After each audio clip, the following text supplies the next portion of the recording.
ओम नमो भगवते वासुदेवाय।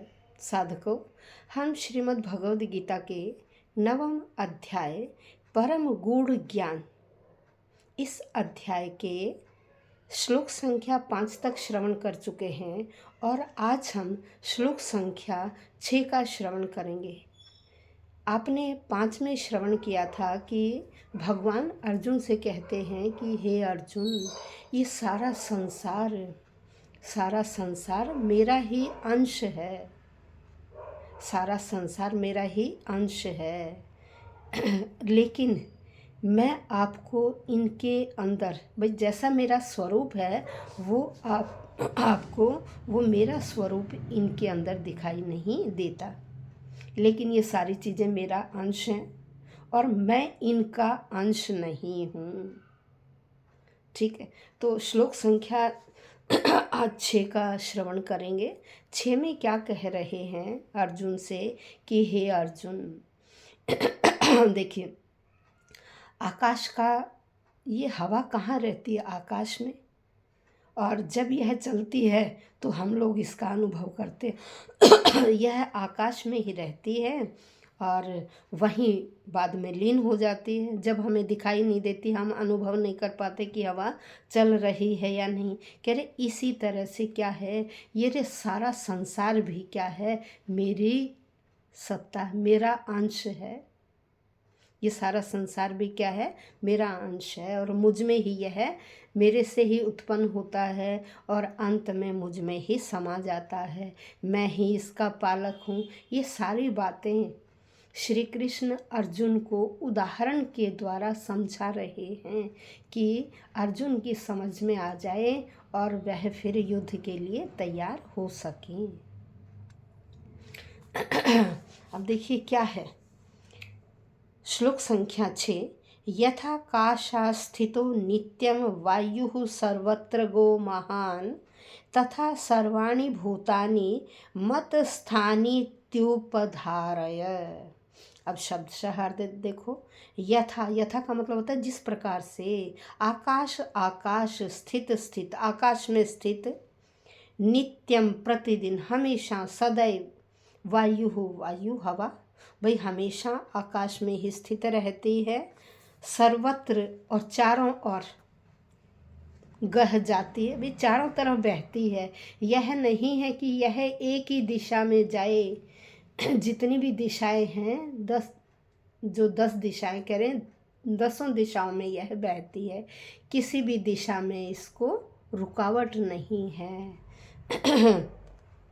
फिर कहा महान, भाई बहुत महान है, जो किसी से भेदभाव नहीं करती है कि मैं इसके ऊपर बहूँगी और यहाँ नहीं बहूँगी। तो हवा का क्या, चारों ओर सबको समान प्रदान होती है। तो कहते हैं तथा उसी प्रकार से सर्वाणी भूतानि, ये जितने भी प्राणी हैं, ये सारे प्राणी मत स्थानी कह रहे मुझ में स्थित हैं। ये सारे प्राणी मुझ में स्थित हैं। इति, इस प्रकार से।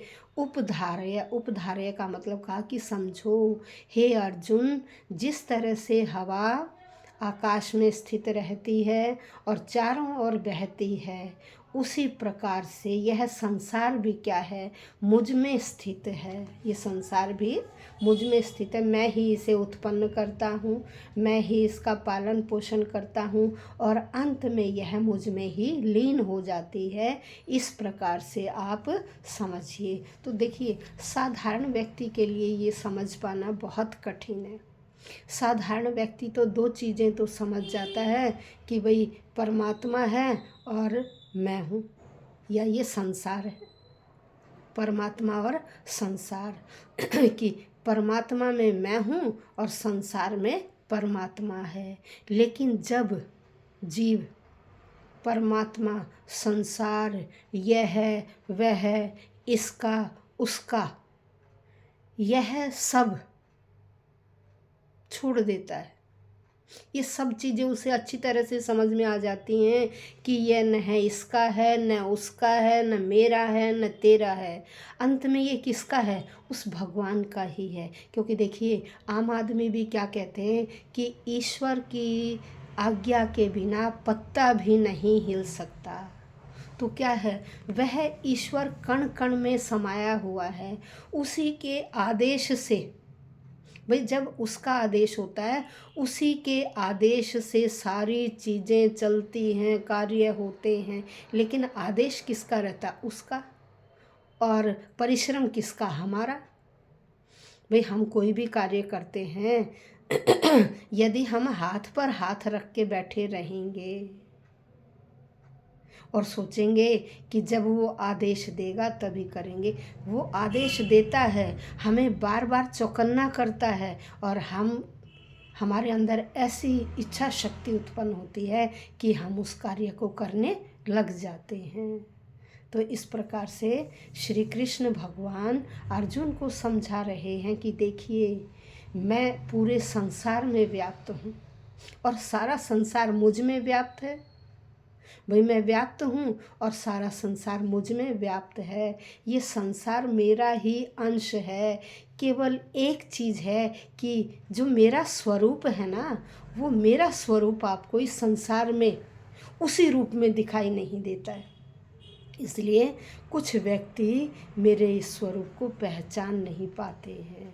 नहीं, मैं कण कण में, कह रहे मैं तो कण कण में व्याप्त हूँ और ये कण कण मेरे अंदर व्याप्त है। जब व्यक्ति ये समझ जाता है तो अपना पराया, इसका उसका, मेरा तेरा, ये सब चीज़ें ख़त्म हो जाती हैं।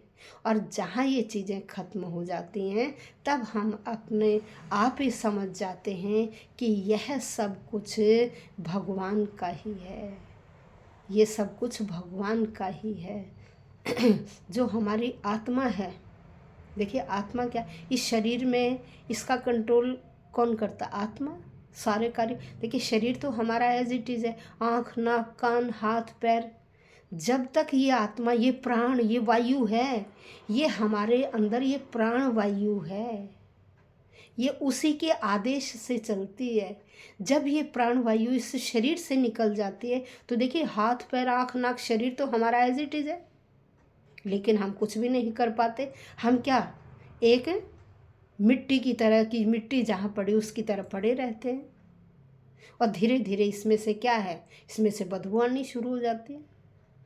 तो ये शरीर भी किसके उससे काम करता है? जब ये प्राण वायु हमारे अंदर है, जब तक ये प्राण वायु, ये भगवान, ये ईश्वर हमें प्रेरित करते हैं, हमें आदेश देते रहते हैं, तब तक ये शरीर कार्य करता है। जब इस शरीर को आदेश नहीं देते, ये प्राण वायु, ये वायु शरीर से निकलकर वहीं वायु में समा जाती है, आकाश में समा जाती है। क्योंकि आकाश में क्या है? वायु।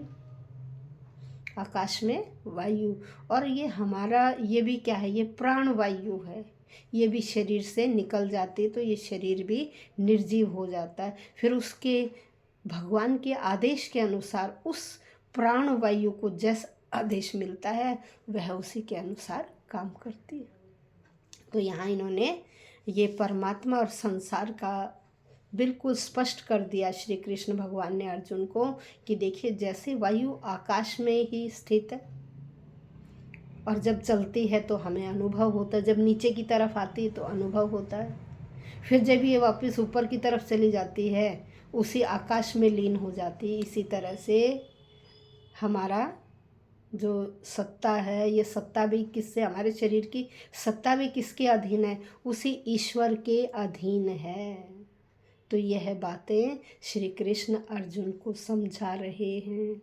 इसी माध्यम से हमें भी, क्योंकि हम भी क्या है, अज्ञानी हैं भाई, हम अपने इस संसार में, भौतिक संसार में डूबे रहते हैं। हमें भी यह सोचना चाहिए, श्रवण करते हुए हमें भी कुछ कुछ समझ में आ जाना चाहिए और इसी के अनुसार हमें भी भक्ति भाव में लग जाना चाहिए। हमें भी उस ईश्वर का स्मरण करना चाहिए, क्योंकि उस ईश्वर के स्मरण के बगैर कुछ भी नहीं है। सारे कार्य उसी के आदेश से ही होते हैं। तो आज हमने श्लोक संख्या 6 का श्रवण किया। धन्यवाद साधकों।